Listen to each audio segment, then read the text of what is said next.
I'd like to show you something very exciting to me, and this is called the French head.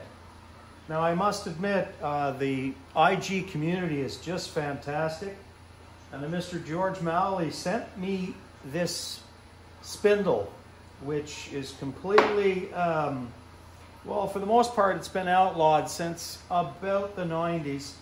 It was taught in school up until the 70s, I'm pretty sure. And what this is uniquely different from other spindles that would go in a spindle molder that hold a cutter block that would hold the knives at a raking angle.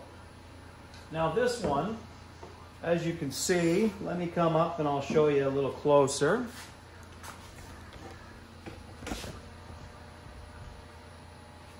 As you can see, there's a slot in the very center of this French spindle. And that is to place knives directly in the center and then tighten them down.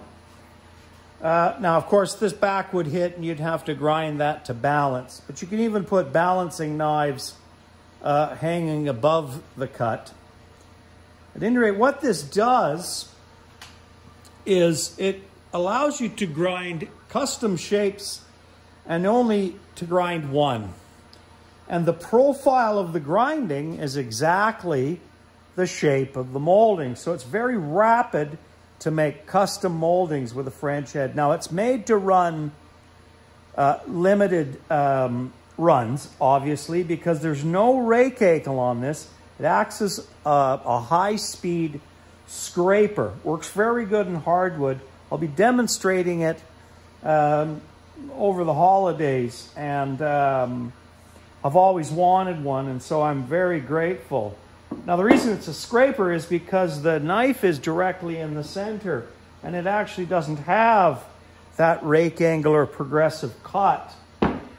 But scrapers cut, there's no question about it. Now it doesn't use high-speed steel. It uses an 01 that you could file with file, and you actually turn a burnish on it. So this is a very exciting thing for those times where I need to make 3 to 4 feet or even 8 feet of a custom molding, and it would, you know, to grind 2 shapes identical by eye, it is you know, it takes a little practice. There's equipment and stuff like that, but the French head spindle, very, very unique, held in place. I'll probably put a little notch in the iron so that it can't disengage. Not as safe as modern, but under the right conditions is certainly acceptable. Thanks for watching.